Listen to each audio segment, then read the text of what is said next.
चलिए वीडियो को शुरू करते हैं और आज के क्लास में हम लोग संविधान के स्रोत के बारे में पढ़ेंगे। जैसा कि हम लोग जानते हैं कि जब संविधान लिखा जा रहा था तो बहुत सारे देशों के संविधान से बहुत सारे भिन्न भिन्न बातों को लिया गया। तो आज के वीडियो में हम लोग यही पढ़ेंगे कि आखिर कौन से देश के संविधान से कौन कौन सी बातें को लिया गया। ठीक है, तो चलिए वीडियो को शुरू करते हैं। और देखिए, संविधान का स्रोत सबसे अधिक है। अगर पूछ दे कि सबसे ज्यादा बातें कहां से लिया गया है तो भारत शासक अधिनियम 1935 से। ठीक है, भारत शासक अधिनियम 1935 लगभग 70%। ठीक है, लगभग 70% बातों को भारत शासक अधिनियम से अनुसरण किया गया है। ठीक है, सबसे ज्यादा कहां से लिया गया है तो भारत शासक अधिनियम 1935 से।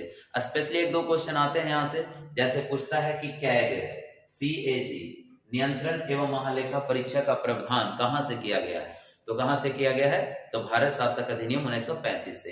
एक क्वेश्चन और आता है लोक सेवा आयोग, लोक सेवा आयोग UPSC। ठीक है, लोक सेवा आयोग का प्रावधान कहां से किया गया है तो कहां से किया गया है तो भारत शासक अधिनियम 1935। ठीक है, तो सबसे अधिक बातों को अनुसरण कहां से किया गया है तो 1935 के भारत शासक अधिनियम से। कैग का प्रावधान तो भारत शासक अधिनियम से। और लोक सेवा आयोग का प्रावधान कहां से किया गया है तो भारत शासक अधिनियम से। ठीक है, चलिए आगे बढ़ते हैं। और ब्रिटेन से देखिए, ब्रिटेन से क्या क्या लिया गया है तो आप देख रहे हैं कि संसदीय शासन पद्धति। संसदीय शासन पद्धति कहां से लिया गया है तो ब्रिटेन से। संसदीय शासन पद्धति समझ रहे हैं, संसदीय स्वरूप। ठीक है, संसद में दो प्रकार है होते हैं, हमारे देश में भी है, लोकसभा और राज्यसभा। तो आगे अगर पूछ दे द्विसदनीय प्रणाली। ठीक है, देखिए संसद से रिलेटेड जो भी क्वेश्चन आएगा कि संसदीय शासन पद्धति कहां से लिया गया, संसद में कितना सदन होता है, 2 सदन। तो ये भी क्वेश्चन पूछ दे कि द्विसदनीय प्रणाली कहां से लिया गया तो कहां से लिया गया तो ब्रिटेन से लिया गया। ठीक है, और देखिए संसद में ही होता है मंत्रिमंडल। मंत्रिमंडल ये प्रणाली का शुरुआत कहां से किया गया या कहां से लिया गया है तो ब्रिटेन से लिया गया। तो देखो संसद से रिलेटेड 3 क्वेश्चन आएंगे आपको। संसदीय प्रणाली कहां से लिया गया, संसदीय शासन प्रणाली तो ब्रिटेन से लिया गया। और संसद के अंदर कितना सदन होते हैं, 2 सदन। ठीक है, तो अगर क्वेश्चन आ जाए कि द्विसदनीय प्रणाली कहां से लिया गया है तो ब्रिटेन से लिया गया है। और मंत्रिमंडलीय प्रणाली। ठीक है, और देखिए आपको विधि का शासन, विधि का शासन। अब देखिए कानून का शासन, कानून का शासन किस देश के संविधान, विधि का शासन किस देश के संविधान। और एक आएगा विधायी प्रक्रिया। ठीक है, अरे संसद है तो संसद में विधायी प्रक्रिया होगा ही। ठीक है, विधायी माने कानूनी प्रक्रिया से गुजरना पड़ता है कोई भी विधेयक को, लोकसभा में जाता है, राज्यसभा में जाता है, फिर राष्ट्रपति। ठीक है, तो ये सारे बातें देखिए आप संसद से ही रिलेटेड है। तो संसदीय रिलेटेड जो भी आएगा वो ब्रिटेन आंसर लगा देना है। जैसे संसदीय स्वरूप कहां से लिया गया, द्विसदनीय व्यवस्था कहां से लिया गया, मंत्रिमंडलीय स्वरूप कहां से लिया गया, फिर विधि का शासन याद रखिएगा और विधायी प्रक्रिया याद रखिएगा। और भी देखिए यहाँ पे संसदीय विशेषाधिकार। ठीक है, संसदीय विशेषाधिकार। ठीक है, इसके बाद परमाधिकार लेख, ये सब कहां से लिया गया तो ब्रिटेन से लिया गया। ठीक है, देखिए एक क्वेश्चन में हमेशा आपको कंफ्यूजन होगा कि विधि का शासन और विधि द्वारा स्थापित प्रक्रिया। ठीक है, विधि द्वारा शासन अगर आ जाए क्वेश्चन में तो ब्रिटेन से, और विधि द्वारा स्थापित प्रक्रिया अगर आ जाए तो कहां से लगाना है, जापान से लगाना है। ठीक है, कहां से लगाना है, जापान से लगाना है। ठीक है, चलिए एक बार बोल दीजिए, विधि का शासन कहां से लिया गया तो ब्रिटेन से लिया गया, और विधि द्वारा स्थापित प्रक्रिया कहां से लिया गया तो जापान से लिया गया। क्लियर है, देखिए संसद से रिलेटेड जो भी क्वेश्चन आएंगे तो सब आंसर कहां मार देना है, ब्रिटेन। जैसे संसदीय स्वरूप, संसद में द्विसदन होता है तो द्विसदनीय प्रणाली, फिर सदन में ही होता है मंत्रिमंडल तो मंत्रिमंडलीय स्वरूप कहां से लिया गया। ठीक है, और संसद में विधायी प्रक्रिया होता है, लोकसभा राज्यसभा में कोई विधेयक जाता है, इसके बाद राष्ट्रपति, तो विधायी प्रक्रिया, विधायी प्रक्रिया कहां से तो ब्रिटेन से लिया गया। आप संसदीय विशेषाधिकार याद रखेंगे, फिर परमाधिकार लेख याद रखेंगे, ये सब कहां से लिया गया, ब्रिटेन से लिया गया। और विधि का शासन कहां से लिया गया तो ब्रिटेन से, और विधि द्वारा स्थापित प्रक्रिया कहां से लिया गया तो ये जापान से लिया गया। ठीक है, चलिए तो ब्रिटेन से याद हो गया सारे बातें। संसद से संबंधित जो भी रिलेटेड बातें होगा वो कहां आंसर लगा देना है तो ब्रिटेन से लगा देना है। चलिए एक बार फिर से मेरे साथ बोलिए, ब्रिटेन से क्या कौन कौन से बातें लिया गया तो संसदीय शासन पद्धति, द्विसदनीय व्यवस्था, द्विसदनीय प्रणाली, विधि का शासन, मंत्रिमंडलीय प्रणाली, एकल नागरिकता। अच्छा, एक बात और देख, हमारे देश में कैसी नागरिकता है? तो एकल नागरिकता है, जबकि जम्मू कश्मीर में कैसी थी? तो दोहरी नागरिकता। अमेरिका में भी कैसी नागरिकता है? तो दोहरी नागरिकता। तो अगर एकल नागरिकता पूछता है कहां से लिया गया? तो ब्रिटेन से। और अगर दोहरी नागरिकता पूछा जाए तो कहां से लिया गया है? तो अमेरिका से लिया गया। इस बात को ध्यान रखिएगा। और जम्मू कश्मीर में पहले दोहरी नागरिकता था, लेकिन धारा 370 को हटा दिया गया, 35A को हटा दिया गया, तो अब वहां भी अब हमारे पूरे देश में एकहरी नागरिक व्यवस्था है, यानी एकल नागरिकता है हमारे देश में। तो ये कहां से लिया गया? ब्रिटेन से। चलिए, इसके बाद देखिए है अमेरिका। तो अमेरिका में उदेशिका का विचार, ये देखिए यहां से 2 क्वेश्चन आप याद रखेंगे। उदेशिका का विचार माने प्रस्तावना, प्रस्तावना का विचार अमेरिका से, लेकिन अगर प्रस्तावना का भाषा पूछ देता ऑस्ट्रेलिया से। ठीक है, यहाँ पे देखिए हमने लिख दिया है उदेशिका की भाषा, ठीक है, ऑस्ट्रेलिया से। ठीक है, तो उदेशिका, जैसे हम लोग पढ़े विधि का शासन और विधि द्वारा स्थापित प्रक्रिया। विधि का शासन बताइए कहां से? ब्रिटेन से। और विधि द्वारा स्थापित प्रक्रिया कहां से? जापान से। उसी प्रकार आप इसको ध्यान में रखेंगे कि उदेशिका का विचार कहां से लिया गया? तो अमेरिका से लिया गया। लेकिन उदेशिका की भाषा कहां से लिया गया? तो कहां से लिया गया? ऑस्ट्रेलिया से लिया गया। ठीक है, चलिए इसके बाद देखिए न्यायिक पूर्वावलोकन, न्यायपालिका की स्वतंत्रता, मूल अधिकार, उपराष्ट्रपति का पद, राष्ट्रपति पर महाभियोग, उच्चतम न्यायालय तथा उच्च न्यायालय के न्यायाधीशों को हटाए जाने का प्रावधान। ये सब बातें अमेरिका से लिया गया। ठीक है, अमेरिका से देखिए क्वेश्चन आता है मूल अधिकार कहां से लिया गया? मूल अधिकार अमेरिका से, लेकिन मूल कर्तव्य अगर पूछेगा तो सोवियत संघ रूस से। ठीक है, जैसे उदेशिका का भाषा, मेरे साथ बोलिए, उदेशिका का विचार अमेरिका से, उदेशिका की भाषा कहां से? ऑस्ट्रेलिया से। ठीक है, न्यायिक पूर्वावलोकन, बड़ा क्वेश्चन आता है। न्यायिक पूर्वावलोकन कहां से लिया गया? न्यायिक पूर्वावलोकन माने पुनः न्यायिक समीक्षा। ठीक है, पुनः न्यायिक समीक्षा। आपको न्यायिक पूर्वावलोकन किस देश के संविधान से लिया गया है? तो अमेरिका से लिया गया है। मूल अधिकार, मौलिक अधिकार कहां से लिया गया? तो अमेरिका से लिया गया।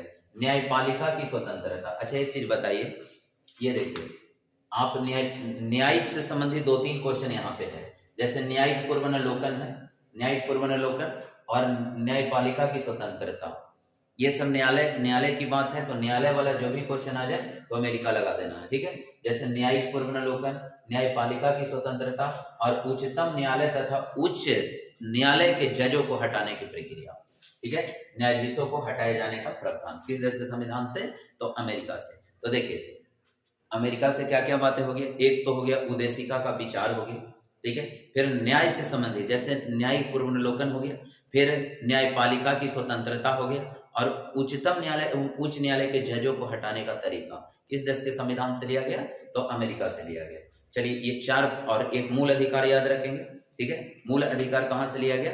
तो अमेरिका से लिया गया। चलिए अमेरिका से कौन कौन से प्रावधान लिए गए? तो देखिए न्यायिक पूर्वावलोकन, फिर न्यायपालिका की स्वतंत्रता और उच्चतम न्यायालय एवं उच्च न्यायालय के न्यायाधीशों को हटाए जाने की प्रावधान। राष्ट्रपति का महाभियोग भी कहां से लिया गया? ठीक है, तो राष्ट्रपति का महाभियोग भी अमेरिका से लिया गया। ध्यान रखिएगा, राष्ट्रपति पर जो महाभियोग लगता है, ये महाभियोग अनुच्छेद 61 में वर्णित है। ठीक है, राष्ट्रपति का जो महाभियोग है वो कितने अनुच्छेद में? 61 में। तो राष्ट्रपति पर महाभियोग जो लगता है वो किस देश के संविधान से अनुसरण किया गया है? तो किस देश के संविधान से? अमेरिका से। ठीक है, और उपराष्ट्रपति का पद, उपराष्ट्रपति का पद किस देश के संविधान से? तो अमेरिका से। देखिए अमेरिका से राष्ट्रपति को हटाए जाने का प्रावधान, और उच्चतम न्यायालय के न्यायाधीश एवं उच्च न्यायालय के न्यायाधीशों को हटाए जाने का प्रावधान, उपराष्ट्रपति का पद, मूल अधिकार, न्यायिक पूर्वावलोकन, ठीक है, न्यायपालिका की स्वतंत्रता, ये सब बातें कहां से लिया गया? और उदेशिका का विचार, उदेशिका का विचार कहां से लिया गया है? अमेरिका से। देखिए इसको लिख कर आप याद करेंगे, आप मन में याद करिएगा कि अमेरिका से कौन कौन से बातें लिया गया। तो अमेरिका से आप अपने आंख को बंद करिएगा और बोलने का कोशिश करिएगा तो आपको याद हो जाएंगे। ठीक है, जैसे अमेरिका से कौन कौन से प्रावधान लिया गया, मेरे साथ बोलिए। अमेरिका के साथ कौन कौन से प्रावधान लिया गया? तो अमेरिका से न्यायिक पूर्वावलोकन, न्यायपालिका की स्वतंत्रता, उच्चतम न्यायालय और उच्च न्यायालय के न्यायाधीशों को हटाए जाने की का प्रावधान लिया गया। इसके बाद और कौन से बातें लिया गया? फिर मूल अधिकार लिया गया। ठीक है, राष्ट्रपति पर महाभियोग, राष्ट्रपति पर महाभियोग, अमेरिका से लिया गया। उपराष्ट्रपति का पद कहां से लिया गया? तो उपराष्ट्रपति का पद भी अमेरिका से लिया गया। और उच्च न्यायालय के न्यायाधीशों को हटाए जाने का प्रावधान। ठीक है, क्लियर हो गया। तो उदेशिका का विचार कहां से लिया गया? बोलिए। उदेशिका का विचार अमेरिका से। उदेशिका की भाषा कहां से लिया गया? तो उदेशिका की भाषा ऑस्ट्रेलिया से लिया गया। ठीक है, विधि का शासन कहां से लिया गया? तो ब्रिटेन से लिया गया। और विधि द्वारा स्थापित प्रक्रिया कहां से लिया गया? तो जापान से। ठीक है, संसद से संबंधित जो भी बात है, संसदीय स्वरूप, मंत्रिमंडलीय स्वरूप, ठीक है, फिर विधायी प्रक्रिया, विधि का शासन, ठीक है, संसदीय विशेषाधिकार, फिर परमाधिकार लेख कहां से? ब्रिटेन से। दोनों क्लियर हो गए।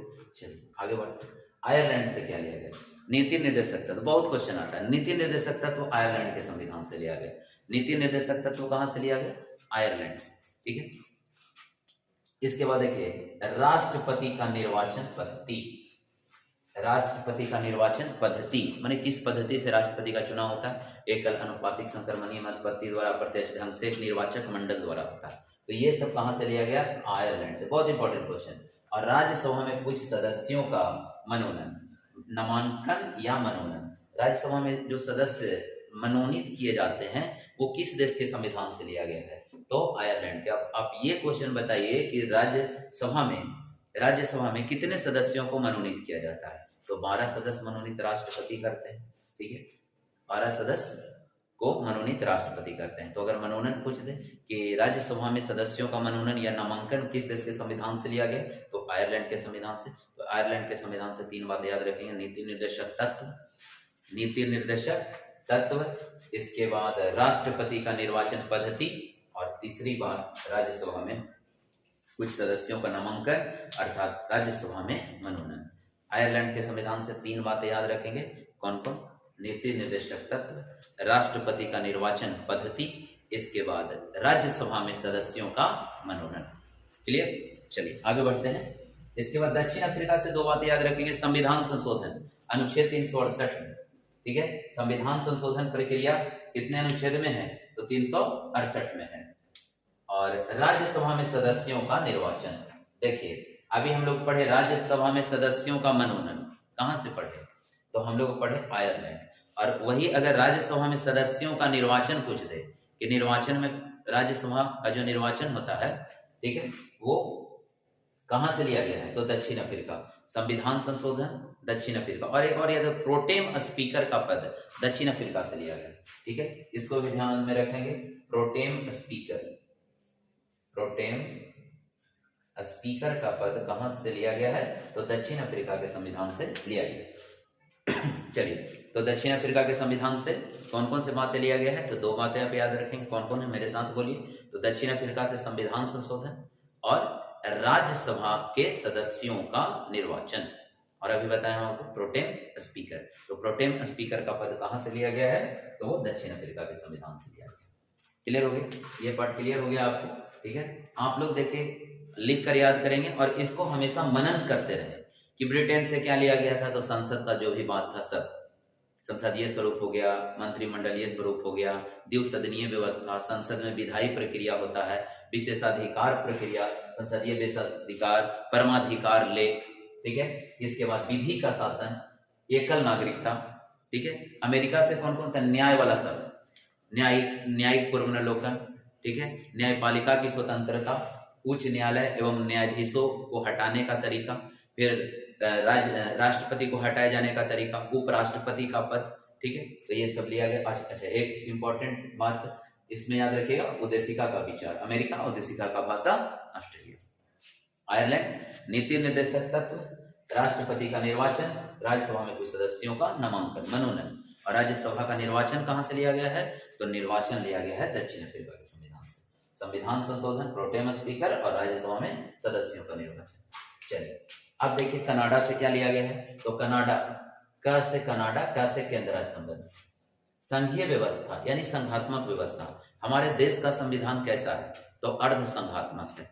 भावना में क्या होता है? एकात्मक होता है, ऐसे संघात्मक होता है, ठीक है। भावना में एकात्मक कहने का मतलब जब आपातकाल लग जाए तो पूरे जो है हमारा विधि व्यवस्था जो है केंद्र सरकार के अधीन हो जाता है। तो इसीलिए हमारे देश का संविधान क्या है? अर्ध संघात्मक है। तो संघीय व्यवस्था या संघात्मक व्यवस्था किस देश के संविधान से लिया गया? तो कनाडा से। और केंद्र राज्य संबंध। केंद्र राज्य संबंध जो जिसके तहत जो है सूची का बंटवारा किया गया है, संघ सूची, राज्य सूची और संवर्ती सूची, तो ये सब बातें कहाँ लिया गया, केंद्र सरकार। और इन तीनों के अलावा जो बच जाते हैं विषय, जैसे संघ सूची में नहीं है, राज्य सूची में नहीं है, संवर्ती सूची में नहीं है, तो इसके अलावे जो बच जाता है उसको अवशिष्ट शक्तियां कहते हैं। और अवशिष्ट शक्तियां किसके अधीन होती है, केंद्र सरकार के अधीन होती है। ठीक है, तो वो कहां से लिया गया, अवशिष्ट शक्तियां का प्रावधान कहां से, कनाडा से। ठीक है, तो कनाडा से याद रखेंगे, ये तीनों पॉइंट एकदम इंपॉर्टेंट है आपके लिए। ये तो का से कनाडा, का से केंद्र राज्य संबंध, और केंद्र राज्य संबंध में 3 सूची होता है। इसके अलावा जो सूची बच जाएगा उसको अवशिष्ट शक्तियां कहेंगे। तो अवशिष्ट शक्तियां कहां से लिया गया, तो कनाडा से। संघीय व्यवस्था, संघात्मक व्यवस्था कहां से, कनाडा से। ठीक है, हमारे देश का संविधान अर्ध संघात्मक है, भावना में एकात्मक है, ऐसे संघात्मक होता है, इसलिए हमारे देश का संविधान अर्ध संघात्मक होता है। तो संघात्मक व्यवस्था किस देश के संविधान से लिया गया, तो कनाडा से लिया गया। ठीक है, चलिए इसके बाद देखिए सोवियत संघ। ठीक है, सोवियत संघ रूस से कौन सी बात है, तो मूल कर्तव्य। देखो मूल अधिकार अमेरिका से और मूल कर्तव्य कहां से, तो आपको सोवियत संघ रूस से। प्रस्तावना में न्याय, देखिए न्याय प्रस्तावना में 3 तरह का न्याय का वर्णन है। ठीक है, सामाजिक न्याय, आर्थिक न्याय और राजनैतिक न्याय। ठीक है, कितने तरह का न्याय, ये भी क्वेश्चन आता है कि जो प्रस्तावना में न्याय है वो किस देश के संविधान से लिया गया है, तो सोवियत संघ रूस से लिया गया है। और कितने तरह का न्याय का वर्णन है, तो 3 तरह का, सामाजिक न्याय, राजनैतिक और आर्थिक। ठीक है, सामाजिक, आर्थिक और राजनैतिक, सामाजिक, आर्थिक और राजनैतिक न्याय। कितने तरह का न्याय है, 3 तरह का। कौन कौन, सामाजिक, राजनैतिक और आर्थिक न्याय। किस देश के संविधान से लिया गया है, तो किस देश के संविधान से लिया गया है, तो सोवियत संघ रूस से। ठीक है, अब देखिए जर्मनी, आपातकाल, आपातकाल, आपातकालीन शक्तियां जर्मनी से। ठीक है, और आपातकाल के समय मूल अधिकार का निलंबन, सभी मौलिक अधिकार निलंबित हो जाते हैं, लेकिन 20 और 21 ऐसा अनुच्छेद है जो कभी निलंबन नहीं होते। ठीक है, तो आपातकाल, देखो आपातकाल से संबंधित है, तो आपातकाल से संबंधित है जर्मनी। ठीक है, जर्मनी आपातकाल से संबंधित कहां से लिए गए हैं, तो जर्मनी से। आपातकालीन शक्तियां जो राष्ट्रपति के पास है, 352, 356 और 360। ठीक है, तो आपातकालीन शक्तियां और आपातकाल के समय मूल अधिकार का निलंबन अगर पूछ दे कहां से लिया गया है, तो ये भी कहां से लिया गया है, तो जर्मनी से लिया गया है। ठीक है, चलिए जर्मनी से हो गया। इसके बाद देखिए फ्रांस से क्या क्या लिया गया है, तो फ्रांस से याद रखिएगा प्रस्तावना में स्वतंत्रता, 5 प्रकार की स्वतंत्रता होता है। ठीक है, 5 प्रकार का स्वतंत्रता होता है। इसके बाद समता एवं बंधुता। ठीक है, समता एवं बंधुता, 2 प्रकार का समता होता है और 1 प्रकार का बंधुता एवं भातृत्व होता है। तो क्वेश्चन ये भी आते हैं कि संविधान की प्रस्तावना में कितने प्रकार के न्याय का वर्णन किया गया है, तो 3 प्रकार का न्याय, स्वतंत्रता, 5 प्रकार के स्वतंत्रता, 2 प्रकार के समता और 1 प्रकार का भातृत्व। ठीक है, देखिए इसके बाद तो जर्मनी में याद रखिएगा आपातकालीन शक्तियां, फ्रांस में याद रखिएगा प्रस्तावना में स्वतंत्रता, समता एवं बंधुता। एक शब्द आता है गणराज्य की अवधारणा, ये बहुत इंपॉर्टेंट क्वेश्चन है। तो गणराज्य की अवधारणा किस देश के संविधान से लिया गया है, तो ये लिया गया है फ्रांस के संविधान से। चलिए फ्रांस के संविधान से क्या लिया गया है, गणराज्य की अवधारणा। तो गणराज्य की अवधारणा किस देश के संविधान से लिया गया है, तो फ्रांस से। अब एक चीज बताइए कि हमारा देश एक गणराज्य कब बना, तो गणराज्य बना 26 जनवरी 1950 को हमारा देश गणराज्य बना। तो गणराज्य की अवधारणा अगर पूछ दे कि गणराज्य की अवधारणा किस देश के संविधान से लिया गया, तो फ्रांस से लिया गया। ऑस्ट्रेलिया से क्या क्या लिया गया, तो ऑस्ट्रेलिया से संवर्ती सूची, याद रखिएगा बहुत इंपॉर्टेंट क्वेश्चन है। संवर्ती सूची किस देश के संविधान से लिया गया, तो ऑस्ट्रेलिया से। और उदेशिका की भाषा हम लोग पहले भी पढ़ चुके हैं कि उदेशिका की भाषा कहां से लिया गया, तो ऑस्ट्रेलिया से लिया गया। और एक पॉइंट और याद रखिएगा, संयुक्त बैठक, संयुक्त बैठक का प्रावधान अनुच्छेद 108 में है। ठीक है, कितना में है, 108 में है। ठीक है, संयुक्त बैठक का प्रावधान किस देश के संविधान से लिया गया, तो ऑस्ट्रेलिया से लिया गया। और व्यापार वाणिज्य एवं समागम की स्वतंत्रता, व्यापार करने की जो स्वतंत्रता है, ठीक है, व्यापार वाणिज्य एवं समागम की स्वतंत्रता आप कमेंट करके बताएंगे कितने अनुच्छेद में। ऐसे हम बता देते हैं, ये अनुच्छेद 19 में दिया है, 19 के 1 में, ठीक है, वर्णित है 6 तरह का जो स्वतंत्रता है, उसी में एक व्यापार करने की भी स्वतंत्रता है। तो व्यापार वाणिज्य एवं समागम की स्वतंत्रता किस देश के संविधान से लिया गया है? तो ऑस्ट्रेलिया से लिया गया है, ठीक है। तो ऑस्ट्रेलिया से क्या क्या लिया गया? तो समवर्ती सूची। उद्देशिका की भाषा कहाँ से लिया गया? तो ऑस्ट्रेलिया से लिया गया। इसके बाद संयुक्त बैठक का प्रावधान कहाँ से लिया गया? तो ऑस्ट्रेलिया से लिया गया। और व्यापार वाणिज्य एवं समागम की स्वतंत्रता किस देश के संविधान से लिया गया? तो ये भी लिया गया ऑस्ट्रेलिया के संविधान से, ठीक है। तो ये हो गए आपको संविधान के प्रमुख स्रोत, ठीक है। तो यहाँ से 1-2 प्रश्न हर एग्जाम में पूछ लिए जाते हैं। और स्पेशली अभी जो मेरा वीडियो बनाने का मेन मकसद है कि अभी देखिए बिहार दरोगा का मेंस होने वाले हैं और 67वीं बीपीएससी का एग्जाम है, तो उसके लिए ये बहुत ही महत्वपूर्ण वीडियो साबित होने वाले हैं। तो इसको आप अच्छे से नोट्स बना लें और इसको आप मनन करते रहें। हमेशा अगर मनन करते रहेंगे, मतलब कि आप हमेशा इसके बारे में सोचते रहें कि ब्रिटेन से क्या लिया गया, जापान से क्या लिया गया, अमेरिका से क्या लिया गया, ठीक है। आप कुछ भी कर रहे हो और ये दिमाग में आपका अगर चलना शुरू हो गया कि ब्रिटेन से क्या लिया गया, अमेरिका से क्या लिया, हम क्या पढ़े, ठीक है, तो आप अगर निकालना शुरू कर देंगे ना, तो आपको ये सारे चीज याद हो जाएंगे, ठीक है। जैसे आपसे एट रैंडम की आपातकालीन शक्तियां कहाँ से लिया गया, तो कहाँ से लिया गया? जर्मनी से लिया गया। और उसी में रिलेट कर देना है क्या, आपातकाल के समय मूल अधिकार का निलंबन कहाँ से लिया गया? तो जर्मनी से लिया गया, ठीक है। तो चलिए, उम्मीद करते हैं कि आपको ये वीडियो पसंद आया होगा और मैं पूरी कोशिश करूंगा कि ये पूरे जो है एक सिलेबस को कंप्लीट किया जाए और एग्जाम आते आते जैसे 67वीं बीपीएससी के अंत तक हम कोशिश करेंगे कि संविधान, इतिहास, बिहार स्पेशल, ठीक है, ये सब का कंप्लीट सिलेबस एक दे दे, ठीक है। तो चलिए वीडियो में बने रहें और अगर वीडियो पसंद आया तो प्लीज़ लाइक करें, कमेंट करें और चैनल को सब्सक्राइब जरूर करें। जय हिंद।